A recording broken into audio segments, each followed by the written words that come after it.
Hey everyone, welcome to the Friday live stream. Oh my God, Bob. Is that Bob? It could be, Liz. It could be Liz. I hope that my remains look something like that at some point. They probably will. That's pretty cool. What up? What the hell? Oh, that always gets him at work, Bob, right? I love this head. Two heads are better. It really worked, didn't it? It just really looked like I was... Easy, Jay. Oh yeah, it really worked. Yeah, that's awful. Seamless. Good, Bob, it was as if it were you, Bob. It was him. I'm like, what happened to Bob? It's Bob in the distant future. So what's up, everyone? Well, it was a pretty uneventful week for me. Well, we should mention at the top, in case anybody hasn't heard, that Dr. Harriet Hall unfortunately died 2 days ago on the 11th. There's a notice on Science-Based Medicine. There's a notice on her Skepdoc Facebook page. So the word is, had a day to get around, but there's probably some people in the chat who hadn't heard. So you could read about it on Science-Based Medicine. We talked about it on the show that's coming out tomorrow. Briefly, we had just heard, like literally a couple hours before. And hopefully I'll have time to post a longer sort of tribute on Science-Based Medicine over the weekend. So we don't really need to talk about it too much on the live stream. We just wanted to make sure everybody was aware of that. We don't really know anything more than what we talked about yesterday when we recorded the show. No details really come out. Yeah, she apparently passed away peacefully in her sleep. It was unexpected. She wasn't sick or anything. Just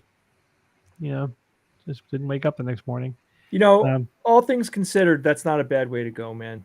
Yeah. Not dealing with any major health issues and all the drama and stress and horrifying reality of having something horribly go wrong with your body. She was 78, which is still kind of young in my opinion. She was fully functional, but it's not. You could certainly make a case for just not waking up one day is not a bad way to go. Yeah. And certainly the prolonged illness and decline is the worst way to go, in my opinion. Although there are some psychologists, who could maybe ask Kara what she thinks about this, who think that like having a period of time where you're about to die it could also be a positive thing. There's also something to be said for getting your affairs in order. Yeah. Well, yeah, you hope that those kinds of things were taken care of. Yeah. Honestly, you should have your affairs in order. Well, right. Yeah. There's getting your affairs in order, and then there's getting them in order. I hear you. A little bit. I hear you, but every now and then it's not a bad idea to realize that, you know what, it's possible I won't wake up tomorrow morning, or I get hit by a car or whatever. Like become incapacitated. A lot of people die. Yeah, a lot of people die with no warning. And you should have your affairs perpetually in order. But of course, I hear what you're saying, Bob. Like if you have, there's another level you could take it to if, like, the say the goodbye. time is limited. Yeah. The only way my affairs will be in order is if I hit the goddamn lottery tonight, because I am far from ready. My kids, my family need me. Like I'm without me, they would be in big trouble. Life insurance. If you don't have life insurance, get some life insurance. If you're in that situation, that's what you do. That's how you guard against. But life insurance is expensive. Mm-hmm. But not having it is really expensive. Yeah. Shop a term life policy if you can. You may find that some are more reasonable than others. All these places have special offers that come along. Those annoying advertisements you get in the mail every 2 weeks. You should look into them because they're not all that. They're not all terrible and unaffordable as you might think. So I'll look into that a little bit. Mm-hmm. Bob and I were talking about having an infusion of 700 million USD and what that would do. It's winning the lottery? Yeah, winning the lottery is as unbelievably unlikely as it is. If you won that kind of money, it would change you. There's no way to not have that kind of money have a dramatic effect on who you are. Yeah. Most of them go broke. People who hit the lottery. True. No, that's a common. No, most of them retain their wealth and are happy. They have increased life satisfaction. I heard you're saying play the lottery more. Well, the thing is, that's a whole other thing. The chance of getting hit by lightning is greater than winning the lottery. But that's a persistent myth. But it's been studied, and I recently actually reviewed the literature on it. I forget what the context was why I did that, but actually, people who win the lottery tend to retain most of their wealth and tend to have greater life satisfaction. Wow. It's funny how that myth. Because everyone thinks they would be the exception, right? Yeah. Like, I would pay off my debts and pay off my mortgage, and I would, yes, that's right. You would have greater financial stability and security. And I'm glad to hear that. Most people go on vacations and take trips.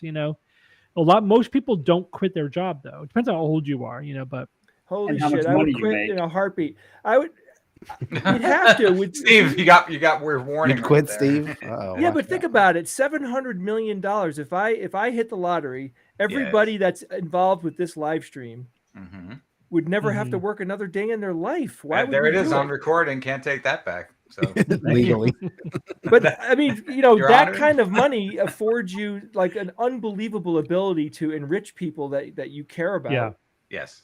And give to causes that you cherish and know are important. I mean, you'd have to. Oh, I'm very much in favor of having lots of money. You make no mistake. I mean, I would put it to good use, and security is the first thing, but also like opportunities. You don't have to worry about like an illness wiping out your savings. I mean, there's all kinds of advantages to having lots of monetary resources. But the thing is, just winning the lottery is not the way to do it because it's the probability of it happening. It's not a financial plan. Not a plan. And if you want to daydream, but it's not a plan. If you want to approach it from the other angle, from the people who spend their whole lives playing lotteries and never hitting a jackpot of any kind, it's an unfortunate sort of tax on people who typically can least afford to be taxed. So there's this. There's always been this feeling I've had about the lottery. Yeah, I agree. They probably shouldn't be doing this. It is a tax generally on lower socioeconomic people, so it's kind of a regressive tax that the states use and count on to pay for stuff. No, I get that. I'm just saying it is a tax. Rely on it, but it's a regressive tax in a way, but it's voluntary, so you can't. argue about. I know, but it ties into addiction. Yeah. Which is well known, well studied. Obviously, it's it's not like it's maybe it's happening, maybe it's not. No, you're better off. Whatever, for people who regularly play the lottery, you're better off just putting that money into an investment. Save, right? Save. Yeah, but there is if you can. If you're not playing it all the time and you play every once in a while when the numbers get big and it's fun to think about, here's a fun thought. I would pay back all the patrons any money that they ever paid the SGU, and I would throw an unbelievable SGU patron party that would last a week. Yeah. None of them would have to pay for anything. Only if it's over 700, right? So if it's 699, you're not going to do that. That's right. 700 million. That would be, you got to have the ratio set. Will we do a 24-hour show? I guess that party. We would do a 24-hour show with androids that we would buy. that would be custom built for us. I'd have a lot of show and tell to do on that show. I mean, SGU Studios would definitely get a boost. Look what I got. Bob, the haunted house. Oh my gosh, bring that guy. How big the green screen could be. But for now, our plan is hard work and sound investments. Of course, boring, yeah, but that's all you can do. It's all you can do. In other words, the slog. Speaking of what, but that said, the $5 that I spent on a ticket was worth the awesome conversation Jay and I had today, just dreaming about what we would do. Yes, and there is right. If you're a responsible gambler, that's fine. That's how I treat. Remember, we used to go to the casinos a couple of times a year. We haven't gone in years, but it's like, here's my entertainment money. This is for entertainment, and I'm going to lose it. Does it if you look at it that that's way. Right. You have to be for fun. I do it for fun. When it's gone, that's it. It's just entertainment. If I happen to make $500, wow, that's rare. And you don't have a gambling addiction. But if gambling is part of your future investment strategy, you got to rethink what the hell you're doing. Yeah. No. Doesn't work. When we were at Tam's in Vegas, we would usually one night during the weekend, we would go to the craps table or the blackjack table, and basically it's a crap. I would play with as much money as I was happy to lose. You know what I mean? I'm basically planning on losing this amount of money, so this is my money to gamble with. This is okay. Mm-hmm. Yeah, if I leave with anything, that's a bonus. I remember we were at a TAM. A night's entertainment. This is what my night's entertainment especially doing it with family and friends. It makes it right. That's hell yeah. I can't imagine doing it by yourself. That's sad. That's sad. It actually when you see the people plugged into the lottery, to you don't machines, do that. They have they have their card in, and then they have that cable from their card to their hip, that springy cable. Yeah, they're just plastic sitting there, coil. Yeah. And it always, in my head, I'm just picturing it sucking life force out of them. It's awful. Stop! They become part of the machine, Bob. This is the emergence of machine and person is the slot machine as they plug in their cards and all that. Everything else. A good science fiction thing where there is a gambling analog where the machine or the alien or whatever is sucking the life slowly out of the people who are pulling the lever. For the whatever feedback they're getting. You guys want to shift gears a little bit? So Ian, show those pictures, the movie pictures, the first ones that I sent you. Let me get those. Oh yeah, let me just pull those up. Oh, but my segue, speaking of hard work and sound investments, we have a TikTok now if you want to go to at Skeptics Guide on TikTok. Because I didn't have enough to do. I needed to do more work. Yes, exactly. Can we show everyone one of the TikToks? Yeah, I'll let me pull that up in just a second. Let me do the images first from the ones that you sent me, Steve. No, the ones. The first link I sent you. Okay, I don't want to log into TikTok. Can they mail me the newsletter? Yeah, we'll post it on Instagram if people are particularly upset. Yeah, can't we show it on this screen? Yeah, I'll show that too. But here, let's look at this one. Let's look at a little bit of this first. What is with the nipples? Oh my God. What do you think? What do you think that is? That guy looks like an android with black nipples. Look at that. That's cool. It's like a Mid-Journey. So what was the prompt? This is a remake of Tron done by South American director Alejandro Jodorowsky. I knew it. No, I didn't. But of course, this is all fake. This is all made in Mid-Journey. No, I get that. Yeah. So the movie never existed. Somebody just said, "What would Tron look like in the style of this guy?" Huh. But the images are amazing. How refined do you think he had to get the questioning or I don't know. the tags down to get to that level of detail? Probably a lot. Yeah. Yeah, I mean, it probably took a while to get whoever did this, the prompt, to kind of start spitting out stuff that you like. That massage takes a while, but once you get there, then it could with relative ease of changing like what the subject matter is, you could get it to start spitting out some good repeat imagery. Yeah. All right, so inspired by this, right before the live stream, like, all right, let me just throw in one simple prompt to take the first thing I get. Whoa, look at that. The face on this one is a little. Oops, that one kind of failed. And see what comes up. So now you could show one of the pictures that I sent. All right. All right, prepare yourself. It's definitely got Star Wars vibe to it. Yeah, so it's Star Wars, a Star Wars remake in the style of Peter Jackson. Oh yeah. I think they just put Peter Jackson in he's now Obi-Wan or whatever. Why does the girl in the middle have like wounds on messed her up face? I don't know. Oh, she got injured in battle. You got any more? I think that's space behind her. I think it's like there's stars and nebula. Oh, it is. You're right. That is. Oh yeah. The opacity of her face, which is weird. Any other images, Steve? Yeah, a couple more. Let me share this one now. This is actually, I like this one better. Of the 4 hobbits. This is Star Wars in the style of Wes totally. Anderson. I'm seeing it. Wes Anderson. Oh yeah. Yeah, pretty close. Right? Yeah, it's pretty cool. Definitely with the he's all about perfectly framed images, like every shot. Yeah, looking right at the camera. Picture. Yeah, but perfectly aligned. I did one more. There's one more from this batch.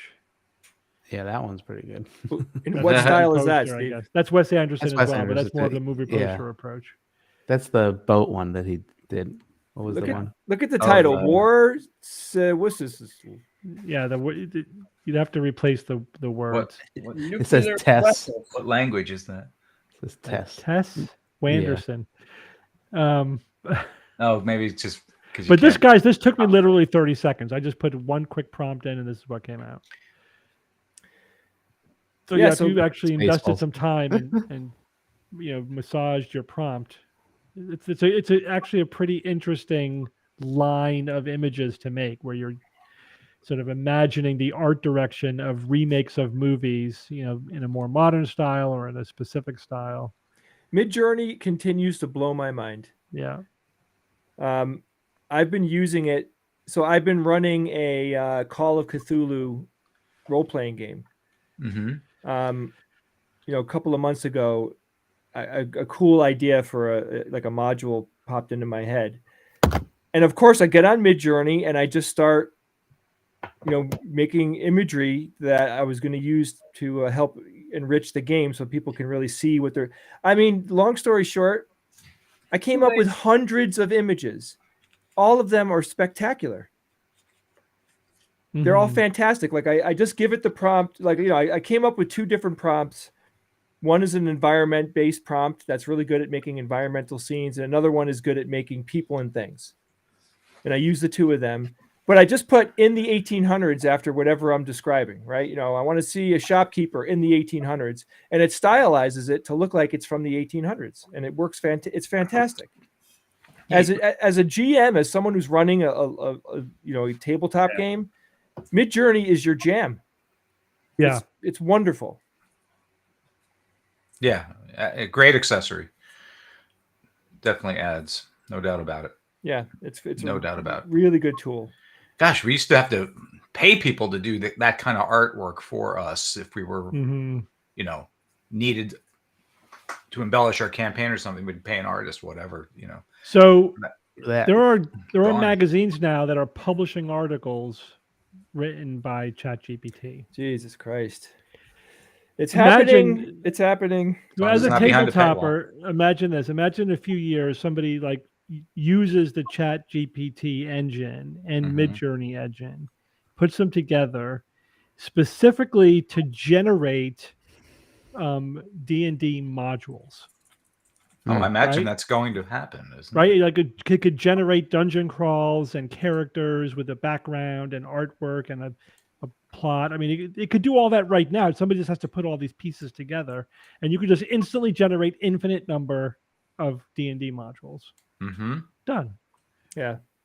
Imagine using chat. You need a human in the loop. Do some tweaking. You don't really. It's getting that good. I mean, the GM could certainly go through and then and tweak it, but I could imagine it being in nearly complete form, even without statting and everything. Intervention. Yeah, I mean that's all numbers. Stuff. That's pretty easy. Yeah. Statting and shit. That's the easy part, right? Yeah, that is. That's like part. made for. Yeah, but you want to give it flair, Yeah, but not for whatever. You can add that in though. I mean, the numbers aren't good for Chat GPT. The math sucks. Yeah, but Bob, that is super easy to fix. Like I know, but it's not meant for that right now. Yeah. So don't try it. I feel like Chat GPT would be a good interface to talk to Midjourney with. Like, imagine if you could tell Chat GPT, which will, in a way, understand what you're asking, and then it translates that into the correct way to communicate to Midjourney, so you don't have to know all of the prompts. You know what I mean, Steve? It gets because it is a little cumbersome. There's a lot of prompts that. How would you train it? How would you train it? I don't know, Bob. I mean, I wouldn't. I'm literally making this up off the top of my head as we're discussing. You'd have to train it with a lot of really pro prompts. People who really know their shit. There are people out there that know it. I mean, I don't think it would be that hard to get it trained. Doable for sure. Take a little work though to amass a huge collection of the best prompts. Yeah, I know that we bring up AI a lot over the last few months, but I can't help but make the point again that AI is going to transform things in the next few years. We're going to see AI doing things that we never thought were coming. It's like, it's going to be on the level of smartphones. It's going to be profound and powerful, man. They're going to get powerful. We're going to see them do stuff that's going to be shocking. It's going to be mind blowing. Chat GPT, man, it's billions of dollars invested by Microsoft. It's in the news now. Microsoft sees what's going on, and they're like, "We've got to triple down on this." Got to get in on that action. Yeah, they already invested $1 billion, and it seems like they're seriously considering another $10 billion. Even though, I mean, it clearly has some sort of future, but there's nothing clear out there. Of there's no example yet of anyone earning money from it, real money. But they're so confident that they think it seems like they're going to pull the trigger. Bob, Midjourney's making money. $10 billion. Midjourney is making money by subscription. If you're gonna create a general AI that you could, let's say you go, all right, I go to OpenAI and I want a subscription for Midjourney. I want the student version of ChatGPT. I want the student, version of it. That'll help me in my studies and help me, do X, Y, and Z or whatever. All right, now I want the one that has been trained on fixing, gasoline engines. You know what I mean? Like, it's just an unlimited number of applications. Ian, I sent you one more. Yeah, I think we just don't know even right now.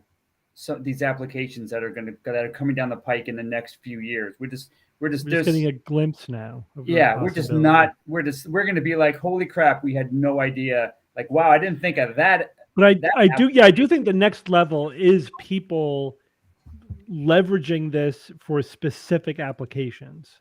Yeah. Right. Using it as an engine, but putting it together with other pieces so that you actually have a user-friendly, functionality.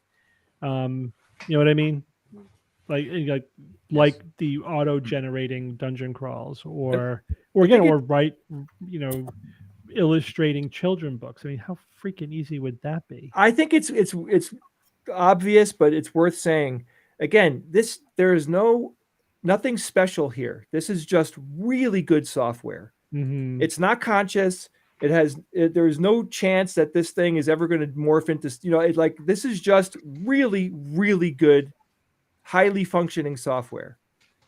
And it kind of syncs up with what we wrote about AI in our Skeptic's Guide to the Future book. It's just going to be like a whole suite of expert AI systems that are immensely useful and doing tremendous things. You necessarily need an AGI to make it absolutely disruptive and have amazing sets of tools. And so it's interesting that to see this start to happen now. And I mean, I'm waiting for GPT-4 this year. That to me, that's the big one, and of what I see coming down the pike. And some people are people have seen it. The people that are responsible for it, they know what it's all of. They have seen it. So it's not like it's this unknown thing that in the future. They're really, they have probably a pretty decent handle of what it can do initially anyway. So that's going to cause a lot of discussion this year. Hopefully it's out, sooner rather than later. But they're slowing down. They're like, we really need to vet this stuff before it goes out. So they're not going to be pumping this stuff out, as fast as they can, because they really want to kind of deal with it responsibly and make sure that it's good to hear. Which is good. But I'm really curious to see what that's going to be all about. And then, of course, GPT-5. My God, who knows how long that'll take? But Ian, did you get that last image I sent you? There we go. So somebody in the chat asked for Cyberpunk. So that's Star Wars in the style of Cyberpunk. That's just the first 4 images. Star Wars has a Cyberpunk vein, though. It's already there. I mean, I know, but still, just like sort of ups it a little bit. These are gorgeous. I want to see that movie. Yeah, we need. We do need a real legit Cyberpunk movie. Wow, those are beautiful. Something that's way better than Blade Runner. Like way more cyberpunky. Have you seen Arcane, Jay? Mm-mm. You got to watch Arcane. And Jay, go to Netflix and watch, what is it, Cyberpunk Edge Runners? Fantastic example of the genre. Wonderful, wonderful. I'll do it. Where do you get Edge Runners, Bob? It's a Netflix. It's a cell animation. It's fantastic. I loved it. I mean, if you love Cyberpunk, you have to watch it. It's just like that. That's a great example of the genre. Arcane was really gorgeous animation. Oh my God! It is. It's basically like low-level magic in a world with, 1800s kind of technology, but all cyberpunk. That sounds great. It's like techno. It's techno magic, right? Yeah, like people are using technology and science to study and use magic. Yeah, right. So Edge Runners and Arcane. All right, I got to remember these. Oh my God, especially our Edge Runners was wonderful, but Arcane was just like, why isn't there more? Beautiful. I can't wait for season 2. It was fucking beautiful. It was the technology and the creativity was off the hook. Yeah, that's cool. I can't wait. Thanks for telling me, guys. Jesus Christ, I talk to you every day. You can't tell me this stuff. I'm pretty sure I've mentioned Arcane to everybody before. Maybe. Me? It took me a year to get Bob to watch Mythic Quest. Now he's loving it. I remember I saw an episode or 2 with you a long time ago, and I liked it, and then I forgot about it. And when you mentioned it again, I'm like, what the hell's that? I didn't even know what it was. Memorable. I forgot the title. No, I forgot the title. I forgot what the title was. It's just it's good writing, good characters. It really is. It's it could have been just a simple comedy in a silly sitcom. House. Yeah, but it's not. But they take it up a level or 2. The characters are wonderful. Highly recommended. It's fun, and like, oh my God, what a great idea! They did a whole one-off episode, completely one-off of the software developers in the same building that the main cast is in years earlier. They just did an entire episode with 2 great actors. Yeah, right, Steve. I don't know. That's season 1, Steve. That's a couple of years ago. I remember. I rewatched season 1. Before season 2. And it was just like, oh my God, I love that. What a great idea. And then they referred back to it in subsequent episodes. Great idea. So somebody mentioned in the chat, did you guys see the Hasbro D&D Wizards of the Coast whole kerfuffle this last week? No. Oh No. gosh, I heard something about Don't it. Yeah, follow they're the gaming world as Hasbro, closely as they yeah. used to. They're gonna right. Hasbro owns like Wizards of the Coast, which is the D&D, and like Yeah. one proposal to their open license was that they were going to force retroactively all the creators of certain games, like third-party games, to pay fees. So that would kind of destroy the How would open that sourceness retroactively pay fees? Like that's Or take it you down. can't do that. well. That doesn't Well, work. retroactively say that you have to disclose information, I guess, about like how much you've made, and then today they said they're postponing that change after like a significant backlash. But it brings up a big well, because it's like billions of dollars are made off of D&D and its popularity, so they're trying to capitalize on that. Like we were talking about people that are writing like supplements to D&D and all that type of stuff. Yeah, like third party, anybody who's an independent publisher and content creators to report financial data directly to the company, which includes D&D at a certain threshold. The revised agreement would force independent creators to pay significant fees. Evan and I were part of a company that published 7 books under the open license agreement. You better contact them. Wow. We did not make any money off of it, so we're fine. No, You'll see. We barely made. We'll barely made our see. investment. Didn't lose. But I mean, that brings up the point. If people use Midjourney or the Chat GPT to like create stuff, will they file like a class action lawsuit? I don't know if you do that, but like against AI companies, like will Hasbro file some sort of IP lawsuit at scale? I'm sure all of that is in the future on some level. I mean, these AI lawyers will fight that out. When it comes to the image-based AI apps, I mean, they are looking at millions of pieces of imagery and learning. A lot of artists are upset about this because they're saying like they're in one part or another, they're like their work is being used. I just don't think it's complicated. It's complicated. Yeah. Hey, Hal Bidlack is in the chat. Oh, hey, Hal. Remember him? Hal? Yeah, telling us how old we look. Lieutenant Colonel Hal. Nice opening comment. Where is he? Get him on the show. There's a smiley. Fire up your camera, Hal. Come on. He specifically said, "Wow, everyone but Jay got old." Yeah. So thank you, Hal. Jay's a vampire. He wears. I'm getting old. You just haven't seen my ass. That'll tell you everything you want to know. What ass? That's what I'm saying. I once said a picture to Jay. Somebody, I don't know where I saw it. He genetically had no ass. What? Genetically, no gluteus maximus.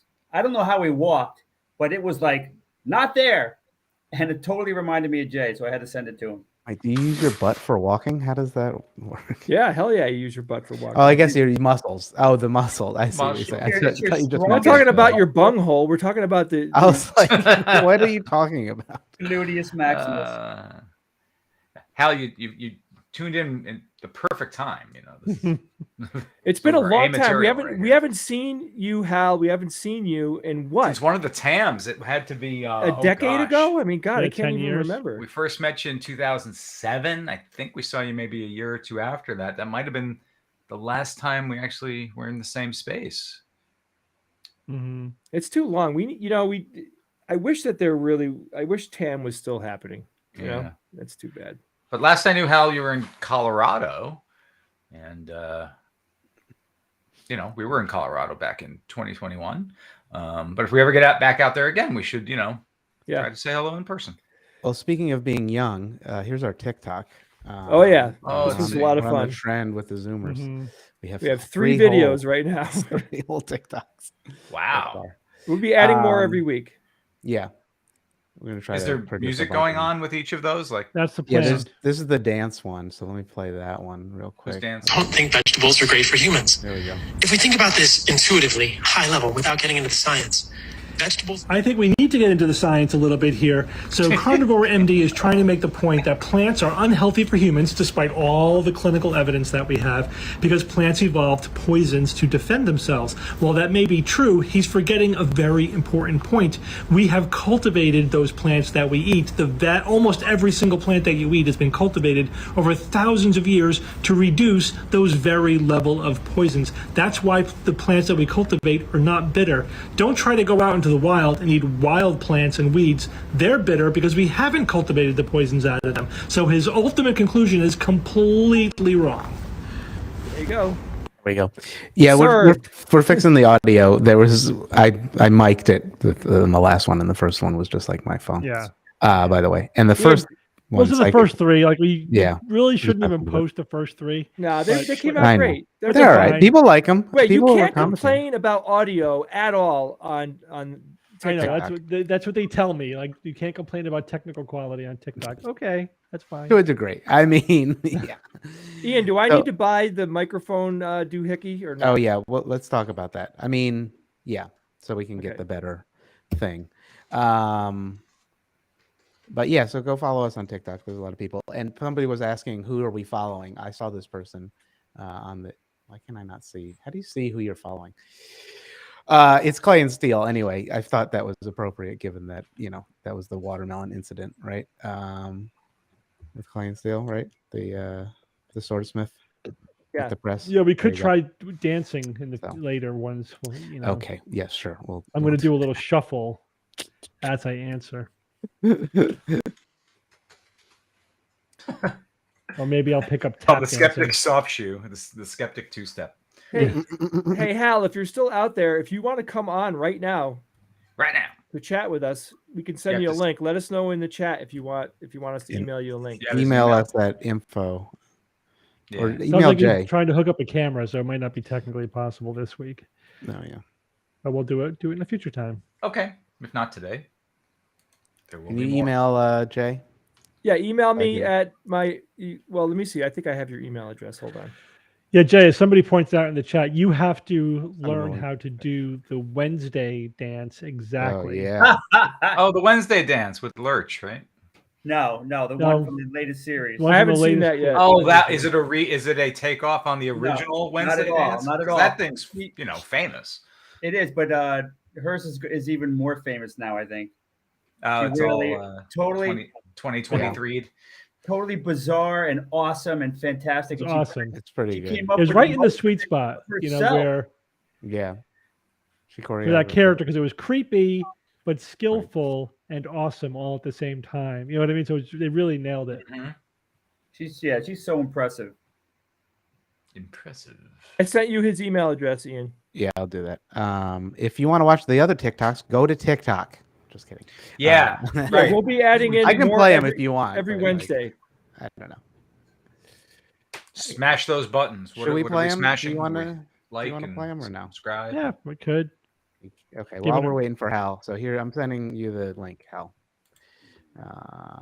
More TikTok. We need more TikTok, not less. More TikTok. Okay, fine. All of a sudden, we're all fans of TikTok. It's going to say link in the link. Okay, here we go. So we'll go with the best audio one. How about that? This is Dr. Stephen Novella, host of the Skeptic's Guide to the Universe, a weekly science and critical thinking podcast. For almost 2 decades, we've been promoting science and critical thinking and media savvy, and we like to spread out into as many social media platforms as we can. It's come to our attention that there is a bottomless pit of pseudoscience and nonsense on TikTok. So we're going to be adding some response videos taking on some of that pseudoscience. So keep an eye out for them, and feel free to send us any suggestions if there's something that you'd like us to comment on. I know. I'll put that was just the subtitles. intro, kind of. Yeah, I didn't want to cover Steve for that one. I couldn't move subtitles. I forgot to figure out how to work TikTok just yet. This one posted a little funny, so like her audio didn't come through, but she's saying. Or you could call that video 6 ways you know that you're a typical human being. Because these are all things that are very common, even typical of most people, because it's a good way to suck people in. The first thing, that your dreams are crazy. Everyone's dreams are crazy. That's the nature of dreams. They don't make sense because that's the way your brain functions when you're dreaming. Hearing voices. first of all, if you're hearing voices, your first stop should be with your physician to find out if this is part of the normal experience or if there's something to be concerned about. But she specifically mentions hearing voices, especially when you're falling asleep. Yeah, because that's called hypnagogia. That's a known normal sleep phenomenon. That can happen to anybody.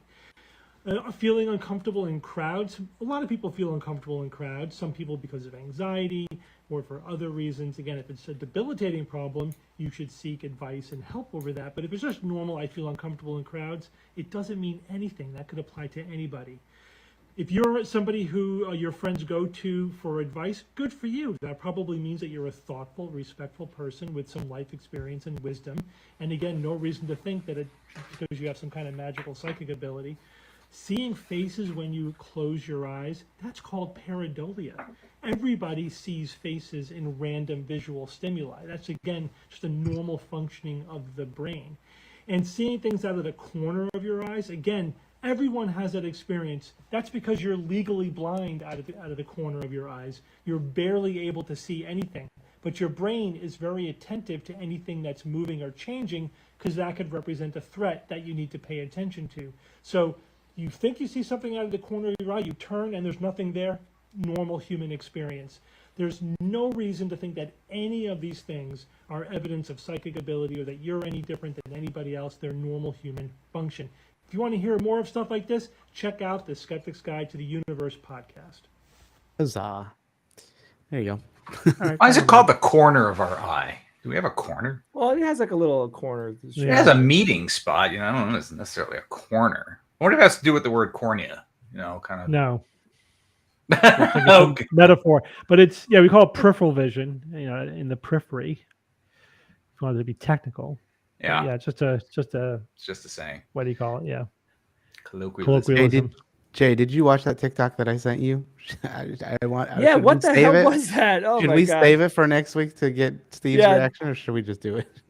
No, we can save it. Let's save it. All right, we'll say wait for next week's save the TikTok. Good stuff. Yeah, because there's a good one in there.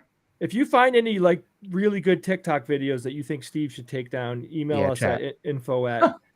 Yeah, please. That'd be any weird stuff. Somebody just said somebody was saying that the Roman Empire didn't exist. I think I've seen that person. The Roman Empire didn't exist. The Holy Roman Empire was neither holy nor Roman nor an empire. Discuss. It's seriously. There's a lot of like ahistorical whatever. Yeah. People. Yeah, it's the birds don't exist crowd kind of thing. Yeah, but that dude was funny at least. That's a mockery of the. It was a mock. Yeah. I wonder. I wonder how many things may start at least. Yeah. On well, TikTok that's true. As a mockery, and then it turns into I heard this, and therefore now it's. Yeah. Well, he wasn't at least, but fire. it probably filtered into QAnon at some point.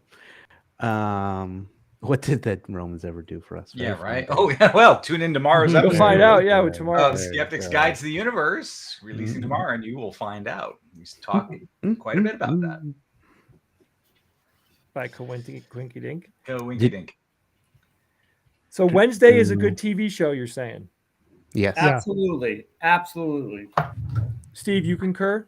Yeah, I do. Again, because the writing is good. They wrote a season that all ties together. You know what I mean? Like they actually have a coherent beginning, middle, and an end with pieces all tied together. And it's the actress does a great job. Of acting that role. Yeah. The visuals are great. My only problem is not enough zombies. I mean, I'm not that happy with Gomez. I don't know. There's a controversy because they went with the classic cartoon one, comic book version of Gomez, which is ugly, rather than the suave Gomez from the TV shows and the movies. After seeing Raul Julia, I recently watched the Addams Family with Raul. Got to put that out of your mind. I know, and it's fine. It's fine. It's just like something about his hair totally pulls me out. It's like, wait, that's so obviously a big head of hair. I mean, sure, make him look like the comic. That's fine, and it's probably an interesting angle to approach it from. But he just pulls me out when I look at him. But that hair is just too. Maybe it's a plot device that will be revealed in a future season in which something is wrong with the hair, and that you noticed the hair is cousin it. something like that. But I can't wait to see the homestead, the Addams Family house. Yeah. I mean, the only thing I didn't like was Lurch. Yeah, Lurch just was not Lurch didn't enough. quite cut it. Yeah, it just Not wasn't lurchy. lurchy enough. Not Yeah, nearly the dead at original Lurch from the TV series was so awesome. It's a really high bar. Yeah. For that character. Yeah, what that He is actor's name Lurch. was? Oh God, it's off right off the top of my head. The guy who played Lurch in the old TV show, he was One episode of Star Trek. also Thing. It was his hand they used. Oh yeah. Yep, unless they were in the same shot. Yep. And I love what they did with the thing in the Wednesday show. Mm-hmm. Which just making him like a co-star and putting the scars on his hand and just making him a little bit different. Great idea. Ted Cassidy. That's Mm-hmm. And you remember the robot he played in What Little Girls Are Made Of? Yeah. Original Trek. Yep. He was great. He had such a chip on his shoulder, right? Robot Ted Cassidy. He was formidable, man. I mean, he was like, I don't know what was he, 6'6", 6'9", 6'7", and 6'9", and then they padded him for that role to make him even more intimidating. Yeah, he was. You are inferior. You cannot be programmed. You cannot something else. You are inferior. Loved him. So the Pentagon said that they've gotten a record number of submissions for UFOs in 2022. Of course. Okay. But the only picture I saw was of a little triangle of light. You know, like a clear camera artifact. Yeah. But and they said that was later identified as a drone. Ooh, so it was of an aerial nature. Yeah, but that's the thing. There is so much shit in the sky now. Of course there's more sightings, especially with all the drones. Can you imagine? You know, people aren't necessarily used to seeing. I was looking drones. through. Mom has, a couple of hundred of those old Kodak slides. Yeah, and so I was going through them. I bought her a slide machine, and I'm going through them with her today. I went through probably. Did you click through them and say next slide, please? Oh yeah, yeah. Next. Carousel. I literally threw out all the stuff that was like shit, and I got a stack of slides that's like the good stuff that I'll show the family at some point. Yeah. But I'm going through some Italy pictures, and there was one of Venice, and was it St. Mark's Square in Venice? Mm-hmm. Yeah, and showing birds in the sky next to this tall building, and there's a damn UFO in the sky. It's like, there you go. Like, what is that? I got up, I took a close look, something that's not a bird, and I'm sure it's something ordinary and dull and stupid, but man, I couldn't identify what it was. And I was I saved it. I saved that slide. I'll show you at some point. Just like some goofy thing. I don't know what the hell it is. And of course, it's like also like a 40-year-old slide at least. Yeah. Probably 50. Bob, you said you found a good picture of me, you, and Steve as kids. Yeah. Slides, another medium totally forgotten. I know, right? like archaic. Can't we convert them into digital? I think absolutely. Once I had negatives, didn't they? That you would process from the negatives. Hey, if anybody listening has a VCR player, Bob needs a VCR player. Oh, if anybody has one, let us know. I already ordered one, Jay. Never mind. Thanks. So, Jay, I went on. Remember, I told you and today after we talked, I went on eBay and like, holy crap! Here's a whole bunch that are somewhat reasonably priced. I think I got one for like $45. Okay, that's good. Last time I looked last year, I couldn't find anything. If you have a Betamax machine, please let me know. Betamax. Nice. God. Betamax so versus make fun of you? VHS. That'd be a good throwdown. How about a large laser disc player? The movies would come on. Yes, the laser disc, album size. The 30. I had a bunch of those, and I still kept a couple of them. I got them right here. It's time to watch the next 45 minutes of the movies. Change the disc. There is a version of Star Wars on a laser disc that is, I believe, the closest version to the original movie that you can get your hands on. Look at this. Probably valuable too. T2. Wow, Bob. Whoa! look at that. It's not even open, huh? Never open Of it. course I Oh, it's open. open. Okay, it looked Oh. like it was brand new. You have a Always Yeah. open it. tell me you have a disc player. Special edition. Look how many sleeves that is. You could- Inside the box, inside the sleeve, inside. What's in the box? You could work on your weed on here. Put your weed in it. Be seated. Oh my gosh. There it That's is. cool. Look at that. Oh wow, look at that. Yeah. Whoa, not a is it. scratch. That thing's pristine, Bob. Take a look, kids. All right, I have a question. Ancient technology right there. Wait, are we done with Laserdisc? I remember what a pain in the ass. Every 40 minutes, every half Every hour, 45 minutes. you got to stand Switch up the and disc. get off the couch and change the damn disc. Oh my god! It was better. It was obviously better than a video, VHS. At Yeah, the quality was Yeah. great though. And Yeah, it was, looking at it on my 480 line resolution television. Nice. I have a question for you guys. So I Oh. have my DVD collection in my basement, and I got sleeves, of DVDs Yeah. that go all the way back. And I'm like sitting there, and I'm like, do I just throw these away? I don't know what Yeah. to do with them. Sell them on eBay or something. Yeah, but I have a what whole do bunch of DVDs. I also have a DVD player that works. I have a DVD player that works. I have a Blu-ray that works. We're not that old. Yeah, it's a Well, Blu-ray is player DVD, that could play DVDs. Yeah. Are they worth even trying to sell? I mean, that's a lot of work. I don't know. Depends on the movies. go on eBay and see what they're going Yeah, for. you would have to research it. But there's probably millions of people with DVDs that are looking to sell them. So how much Yeah. did someone No had a 8-tracks? what? Back to the Future original VHS. How much did that go for at auction? Like 200 grand or something? What? Yeah, hang on. No way. What did?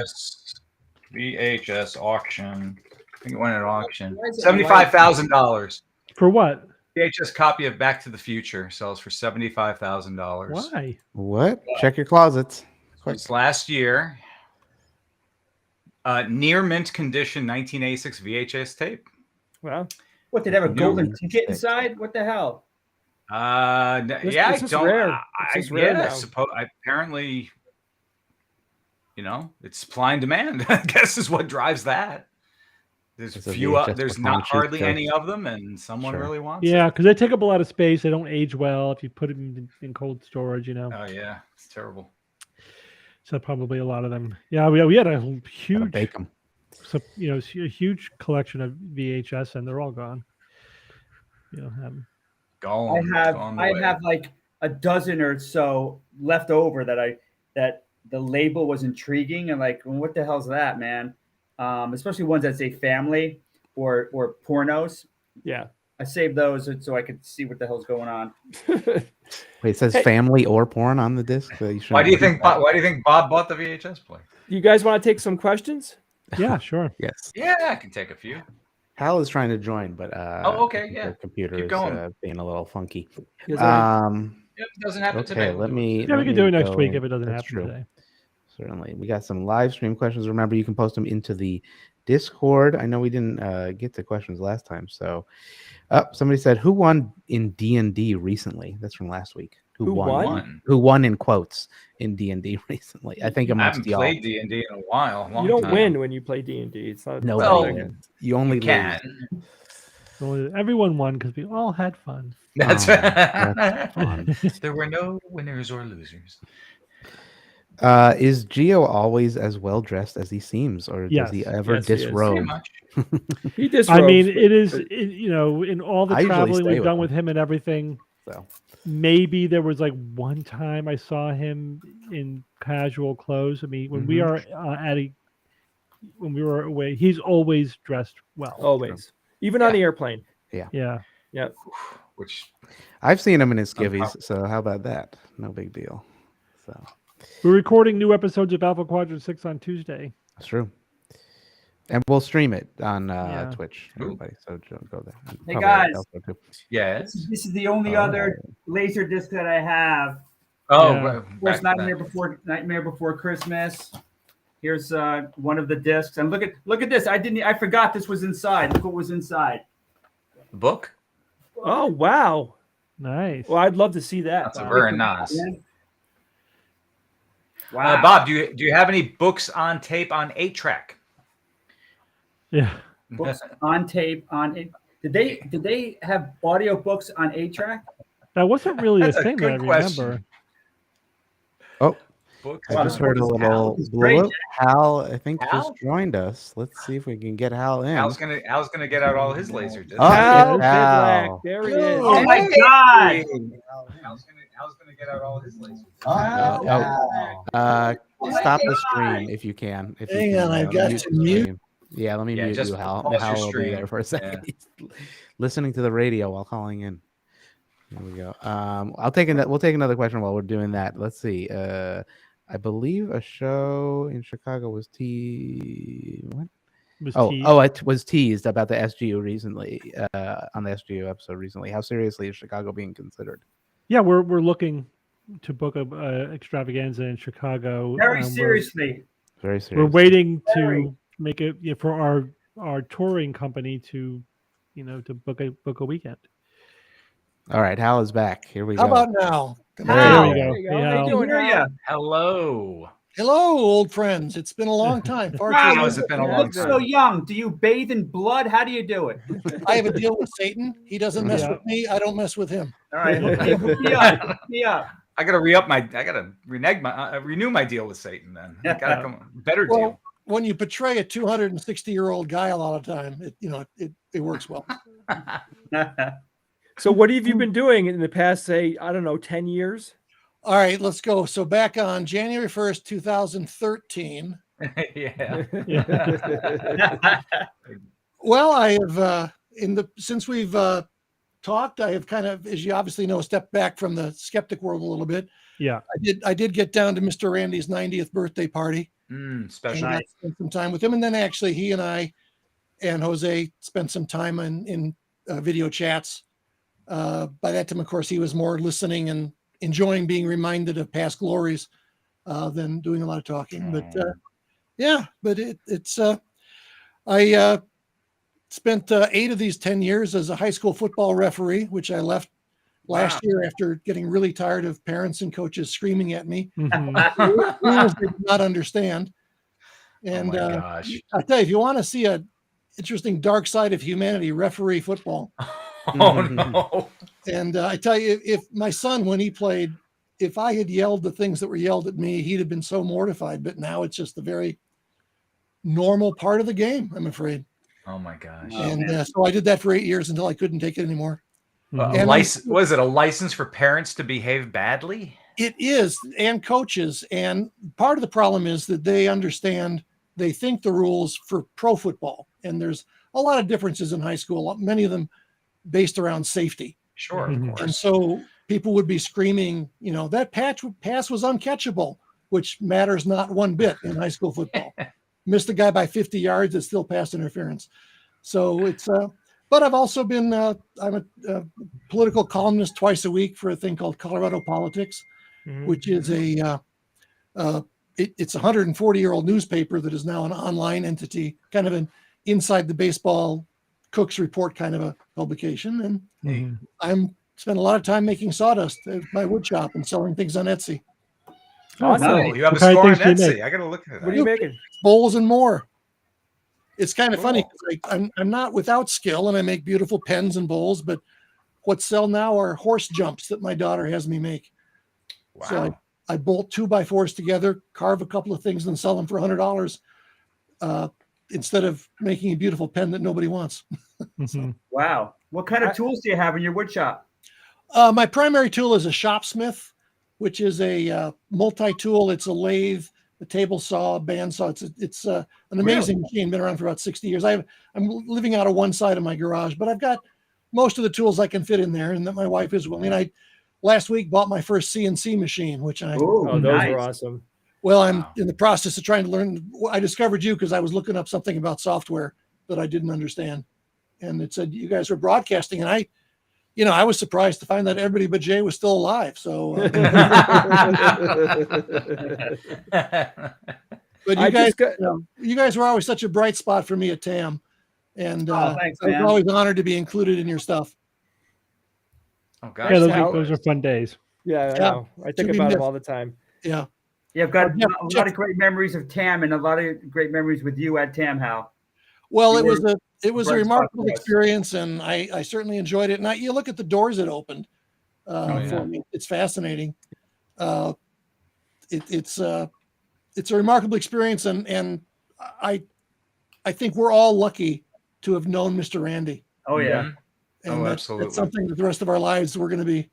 There's two folks in my life I feel very grateful to have been a friend of. One is Mr. Randi, the other is John Denver, the singer. Oh, wow. Both of those things have added a lot of value to my life. And I still remember the time I did have to call a certain medical doctor over when one of our volunteers started passing a kidney stone during. Oh, right. Steve, you may remember rushing over and going, "Yeah, hurts like a bitch. Go to the hospital." That's the most painful thing you will ever experience. Yeah. Yep. Voltaire once said, "No matter what you do, Lord, please do not take me through a stone." Yeah. Oh my God. Wise person. I was in the emergency room. I don't remember why I had to go to the emergency room. And you know how they have the curtains in between people. You're a few feet away from the next person, right beyond the curtain. And the poor guy over there was passing a kidney stone. Oh dear Lord. And I heard every beat of what was going on in that guy's head. Oh no. And I was in pain just hearing what he was saying to the nurse.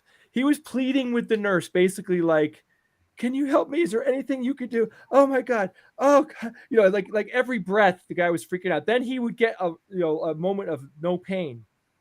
And then you could just, oh God, I was so, it was like watching the scariest movie I ever saw in my life. It was crazy. Yeah, empathy pain, kind of. That's a morphine situation, man. That's what you got to do for those people. Yep. Yikes, morphine. You've talked about Harriet Hall probably already. Today. Yeah, we did. We mentioned, yeah. See, I knew her far longer than you did.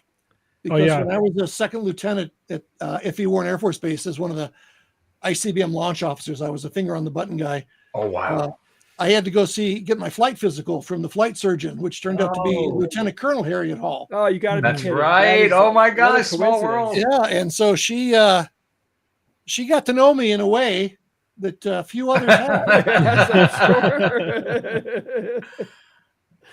Holy Christ! That would be 1981. So wow, that's a long time. Quite a while before skepticism popped in my life. All of us. Did you see her at TAM and for the first time, and then just laugh as you looked at each other and realized it was shared history? Well, I double checked that it was the right person because in my MC duties, I told that story, and she then raised a single finger from the audience and waved it about. Oh, nice! That can mean a lot of things. Holy shit! I thought she meant I was her number one patient of all time. That's exactly what she meant. Yeah, went there, and I love it. Yeah, you I think that's why you're a neurologist, Steve, is to get yourself as far away as possible from that test. Yes, that's right. The other end of the body. You and podiatrists, really. It's such a remarkable time. I'll tell you real quick that I got to meet Randi because I saw that he was on a TV show, and he was. I looked up his website, and this is even before Linda was involved with the JRF.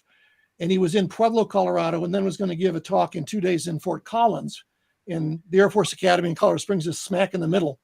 Mm-hmm. And so I contacted his office and said, would he like a tour? And I'd love to meet him. And he was interested. So we ended up hooking up. And as you know, he likes to test you and see if you're worthy of his respect. Yeah.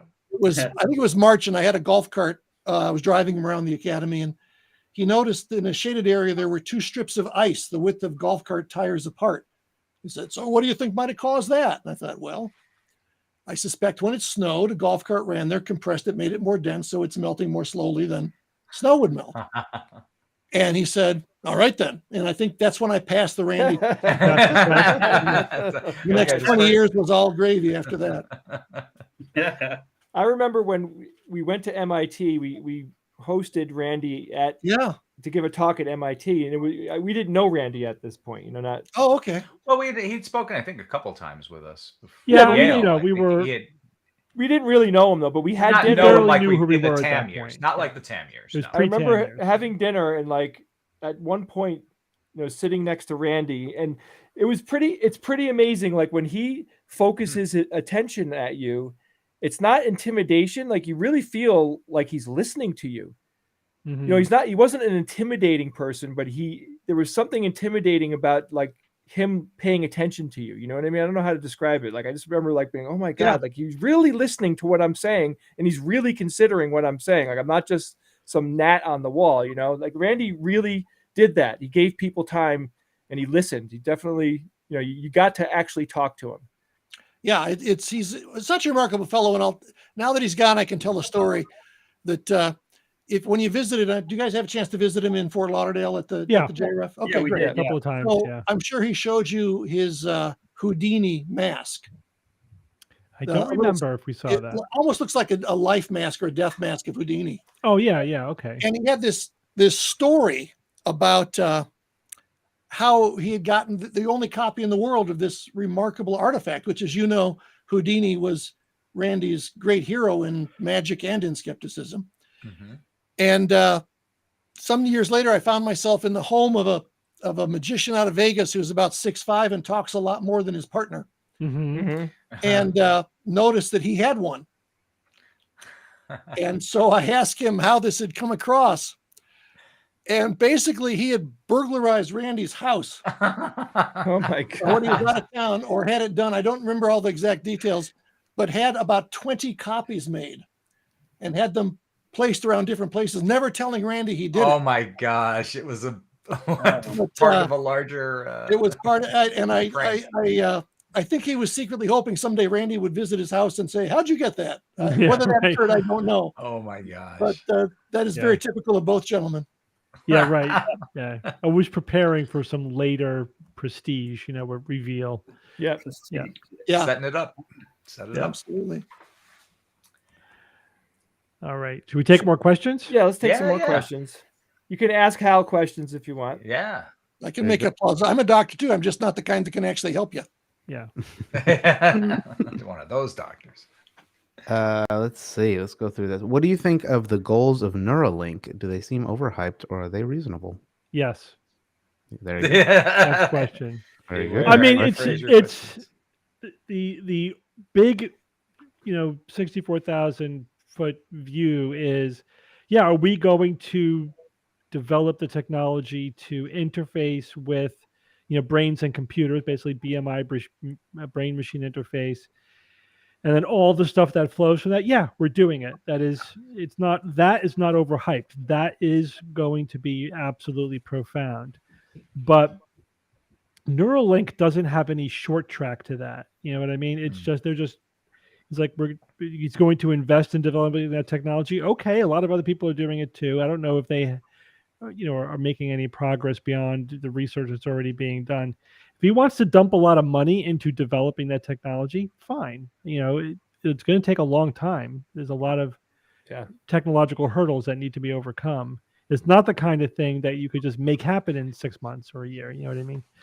And I know he's been working on it already for several years. So, and also, Steve, it's important to say, like, and there isn't like and we've made one now. Like, there's levels of granularity. Like the early versions of any kind of computer brain hookup, they're going to be pretty janky, and then it's going to. Well, they already exist. We already can do it. It's just making them more squishy, so they could last longer in the brain, and more fine, so that they have a higher resolution. That's it, empowering them somehow without melting the brain around it. It's just technological limits at this point. Hal, I got a question for you. Yeah.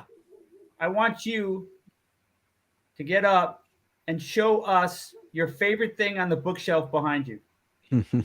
Oh, well, that's a very tough call. One of your favorite things. In part because it's a terrible mess. Ollie, give me a hint. What's my favorite thing you want me to show? Well, like what's your favorite thing in the office? A book or an artifact? It's a mask. This is Opus. Yes, Bloom County. I agree. The thing about this Opus is that I took him on missile alert duty. This guy has been in dozens of ICBM launch centers. And he's wearing my highly qualified pin, how many highly qualified exams I took. And he's been in in some of the, and I took him to the White House when I worked at the White House. So Oh my gosh, he's been in some, he's been in places that none of you could get a clearance to go to. Awesome. Hal, if you can hear me. Yeah. I take it you're what, a big Bloom County fan? I always, I was always a big Bloom County fan. Absolutely. I think it's one of the most cerebral out there. It was brilliant. It was absolutely brilliant. My favorite strip of all time. And and I read comic strips. And Doonesbury comes in there as a second, but yeah. Can I mention, I saw a question go by about Randy having a slip of paper in his wallet about the day he was going to die. Yes, I know. That's what they missed from that is that each morning he made a new one. That's right. That's what he said. Well, it is true that he always had a death date in his wallet, but yeah, it was that day. Yeah, that's awesome. Randy is certainly a person who had no sense that there was an afterlife. Just got a lot of satisfaction in knowing that some nurse would be very surprised or something. Right. So he always prepared. I love it. I miss him. The showman. The showman. I just missed, being able to do some stuff with him. Like when we went to TAM, we would always interview him, but we did some video productions with him. Yeah, we could ask him to do anything, and he was game for anything. He was so generous. He was very generous. You guys came to those speaker dinners we did. Yeah. Where you got to eat, but I didn't. I'd like to. That's right. Jeff Wag and I have the common thought of we want to come to a TAM sometime and enjoy it, but it was this amazing. I feel so fortunate to have been involved in it. I mean, I'll give you an example. I mean, I was down at the JRF once, and I'm the most amateur of amateur magicians. And Randy took basically his book and his Houdini book, went through Milk Cart and all the others, and just told me the secret of every major trick ever done. Wow. Which obviously I've kept to myself. And it's just, it's amazing. I mean, he was, his work as a MacArthur Genius Grant winner, as a investigator of paranormal is incredibly important, but he had a whole lifetime of being a world-class entertainer before that. Yeah. I mean, he still to his dying day bemoaned the loss of the straitjacket he threw into Niagara Falls while hanging from a helicopter. Oh yeah, that famous video. He said he wrote his name and his address and he put reward because he really liked but he had to, for dramatic purposes, he had to throw it away while hanging from the helicopter. Oh. And he never got it back. And gosh, to his dying day, that was one of his major regrets, which if those are your regrets, I guess you've lived a pretty good life. Yeah. Yeah, right. I wonder what happened to it. The jacket? Yeah. I don't know. What happens to garbage that falls into over the falls and down into the river there? I don't know. Maybe it'll pop up from under the current someday. That would be a cool thing to get. Wow. It would be. If you can find that, your psychic ability. Can they stop the falls? The falls freeze, I know. Well, on the American side, they stopped it back in the 70s, but the Canadian side has never been stopped. Okay. Oh, there you go. It's odd that I know that, but ask Hal. I mean, that's a cool picture to see. No water there. It's really amazing to see what's underneath. Any more questions? Somebody asked Hal a question. They asked him how he got into skepticism. Yeah. Yep. Randy, I mean, I'd always been intrigued by it. As a young teenager, growing up in Ann Arbor, Michigan, I actually was really intrigued. I was always an astronomer. I built my first telescope at 16. Nice. And MUFON, the Mutual UFO Network, had its annual conference in Ann Arbor with J. Allen Hynek as the guest speaker. Oh, wow. So I went. And I will tell you that Hynek was a brilliant speaker and a fascinating person. And we can all quibble with a lot of what he did. And some of the stuff he is credited with doing, he didn't actually do or say, but and then it just, to quote the fellow who was a TAM one, who was asked why he got out of Scientology, he said, well, I just started thinking and I couldn't stop. Yeah. And so, oh my God, the more I examined things and looked and read, I mean, I'm the kind of guy who would read and mostly memorize the Guinness Book of Records because I find that stuff fascinating. And then discovering Randy and when I saw that he was going to be in town, I called and I met his limo at the south gate of the Air Force Academy. My first limo ride ever. We rode up. I managed to bring him to lunch with the cadets. There's 4,500 cadets, and there's a balcony that is over this giant building, which is where the senior people sit. And I arranged to have him introduced. And So, he was, how shall I say, he's very Hamiltonian in a way. Hamilton would say, I'm not a modest man. I'm aware of my many gifts. Hamilton then said, I only wonder why I'm not more handsome. But Randi, went to the railing, and 4,500 cadets, when the introduction I read was done about this great American hero, we got the standing ovation from 4,500 young military kids, which he really enjoyed. And he really enjoyed the academy experience. And then I drove him up to Fort Collins and didn't know when I'd see him again. And son of a gun, I ended up going to a military environmental conference. My PhD is in environmental security stuff and climate change and such. And arranged to take a couple of days leave, went down to JRF, and we started talking about a thing that became TAM1. Wow. Oh, wow. So part of that original team. Well, I mean, look amazing. At the moments. I always say with my students, there's moments when things tip, you don't necessarily know it at the time. Mm-hmm. During TAM1, we lost the Columbia. And Randi could not bring himself to go up and tell the audience. So I did. And I went up and gave a little talk, which Phil Plate actually transcribed, in which I basically made the point that it's a tragedy, but these were people doing exactly what they wanted to do, exactly where they wanted to be. Yeah. And through that chance, he had me kind of MC the rest of TAM1. And in the audience for that at TAM1, Mr. Edmonds of Edmonds Scientific, and the guy who was the number 2 guy at the Air and Space Museum when it was made, who I've since gotten to know. He's passed away, but he was, in fact, the F-4 Corsair in World War II, the gull wing airplane. He was the chief test pilot for that. Cool. Hey. 85-year-old doddering guy talking about flying the F-4J. She was. So then I just kind of ended up being the MC for the next 8 years. And things, you pivot on those moments, and sometimes you see them, and sometimes you look back and didn't realize when they were. Right. And then you met us, and history changed again. It did. You had me on your show once. The ratings plummeted, and I've never been back.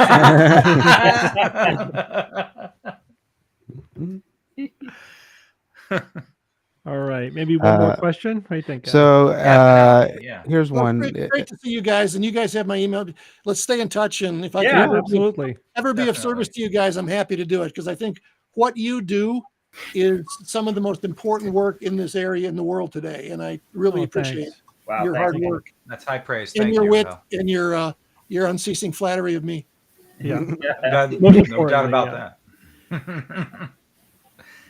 Final question? Final question. Well, this is prefaced on, have you seen the movie Awakenings? Yeah. That's the Robin. Yeah. Okay, so yes, I've seen that. There you go. Did they ever figure out why the drug worked? Apparently, did any of the patients ever recover? Do people still suffer from that condition? Is that a question for yes, me? Yes, no. Yeah, sure. So yeah, it works because it was L-Dopa that they were giving, and so basically the disease, which was allergic encephalitis lethargica, was a result of a viral infection, 1918 whatever, and in early 1920s, and it basically just, the virus infected the brain and burned out that part of the brain, the same part of the brain that degenerates in patients who have Parkinson's disease. So basically, after the encephalitis ran its course, these people had absolutely end-stage Parkinson's disease. Their substantia nigra was wiped out.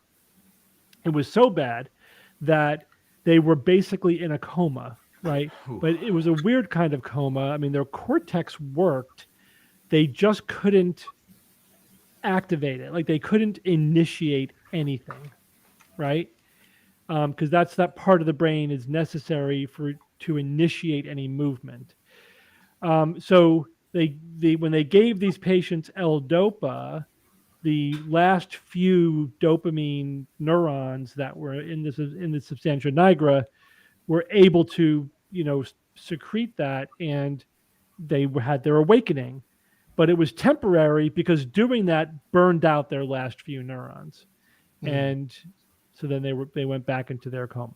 Jesus Christ. Yeah, so that's the short story of that. But now, of course, it hasn't, that specific thing has not happened again, because that was unique to that very specific virus.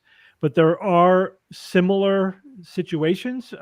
The most similar one is MPTP, which is a contaminant of street drugs, which also destroys your substantia nigra. So there was like this rash of 19, 20-year-old kids with end-stage Parkinsonism. And they're like, what the hell is this coming from? And it's because they were using street drugs, and they were damaging their brain. So don't do drugs, kids. Don't do drugs. Yep. It's a very interesting story. So, all right, guys, it was fun, reconnecting with you, Hal, and it was really awesome that you were able to jump in. Enjoyed it seeing you guys again. You too, man. Hopefully, keep up the outstanding work. I'd love to get to see you in person again at some point. We'll have to stay in touch with each other. Maybe there's a conference that we can go to. Or maybe you need a Hamilton show. I'll plug HamiltonLives.com. There we go. Sounds good. Well, where do you live? I'm in Colorado Springs. Okay. Colorado Springs. All right. Excellent. All right. Have a great weekend, everybody. Yeah, everyone. Good seeing everyone. Good weekend. Thanks again, Hal. Have a good weekend. You, Hal. Bye, Hal. Thank you, Hal. Bye, and thank you all for watching, especially you. Oh, and you. Don't forget you. Him. I see you over there too. Bye-bye. Bye.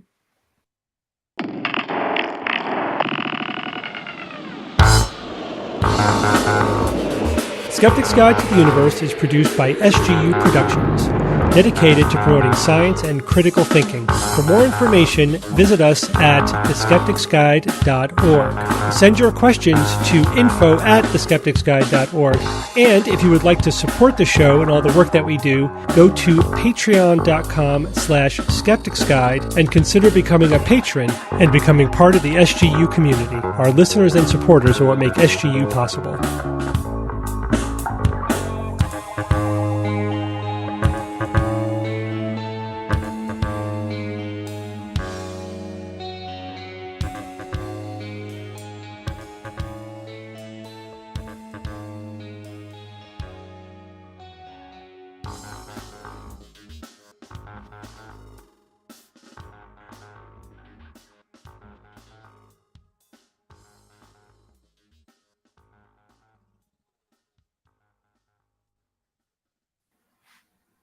Aha. Oh. Well, hello. Hal was so close. He just left 5 seconds. Oh, he just left. Bob did? No, Hal. Hal. That would have been okay. Yeah. Hal can clearly keep a secret. I mean, Randi wouldn't have told him all of the Houdini tricks if he felt otherwise. Yeah, that would have been cool to hear that, right? Mm-hmm. Something that Jay, you and I know, I'm not sure how much the audience knows, something, I don't really bring up anymore with Hal, is that, but for those of you who don't know, he was in the Pentagon on September 11th, 2001. Yeah. When it was struck. It is something that also had, just an enormous influence, obviously, in his whole life, career, and outlook on so many different things. And especially he definitely took a leading voice against the people who came out on the heels of 9/11, saying, claiming that it was, government conspiracy or, all the other crazy stuff that was going on in the aftermath that came out in the month and immediate years to follow. So he had some pretty choice things to, express about that as well. So, it was interesting. I'm a little sensitive. Yeah. When he told us about going outside of the Pentagon and seeing the physical evidence, and this was all with loose change and all the conspiracy theories were ramping up very seriously. But hearing his story, wow, what a powerful story. I mean, yeah. And I imagine that is somewhere where you can go back and listen to it. I mean, our interview with him in which he spoke with us about that, it was 2007. So it's on one of the episodes from our 2007 catalog of episodes, when we were still in just the double digits, maybe we're just 100, episode 100 or something. But how cool that he turns up watching a live stream out of nowhere, and then we bring him in. That was really fun. He was stuff on YouTube, which was funny. He said. Well, he's still subscribed, so that's good. That's good to know. Yeah, he's a good dude. He's a very good dude. Always good. Always kind. Gentleman forever. Yeah, forever. I agree. So what are you doing this weekend, Ev? Let's see. So tonight I'm meeting, actually right after this, I'm going to meet up with some high school buddies whom I haven't seen in quite some time. That's fun. We're all still, friends. We all still live in the area, and we don't like to, we see each other not as often as we'd like to. But tonight we're gonna go out and have some, raise a few glasses, and then tomorrow. I will be working with Rachel on some projects around the old hacienda here. Yeah. Getting some things ready because I have to kind of hunker down now for tax season coming up. So yeah, I won't have a couple months there to kind of do little house projects and things. During that time, just won't have it. So I got to get a couple things done. Roger and that. On Sunday, since you asked, what am I going to do on Sunday? Oh, Sunday I'm hosting board games. Celeste and Ed and Mikey are coming over to my house, and we are playing board games all day so that we can review those board games on which game first. Yeah, that's what I was figuring. It was for the podcast. That's cool. Yeah. Yep. What do you got going on? Well, I am preparing for my wife to be gone for about a month because she's got work. Wow, she took a month. She got back-to-back productions that are happening, and it's going to be like I'm going to be alone with the kids for just under a month, and it's scary. It's like it's a lot of work. And I got to be on point, and I got to do everything. So I'm going to spend the last few days with her. So this weekend is one of the last weekend I'm going to have with her for quite a while. Okay. And I'm trying to recuperate. I want to sleep in tomorrow, which I always look forward to because I get up every morning with the kids. So I'm up at dark 30. And you're on the phone with Steve. What are we doing today? Hey, what you got? Do this, do that. Make sure that gets done. Yes. Jay, I need this now. Jay, yeah, a lot of that. Here's the phone call to Jay in the morning. Yeah. Hey, you need to do that thing and that other thing, and don't forget about the other guy and the thing. Did you get back to the guy with the thing? All right. Talk to you later. Yeah, that's pretty much it. Yeah. There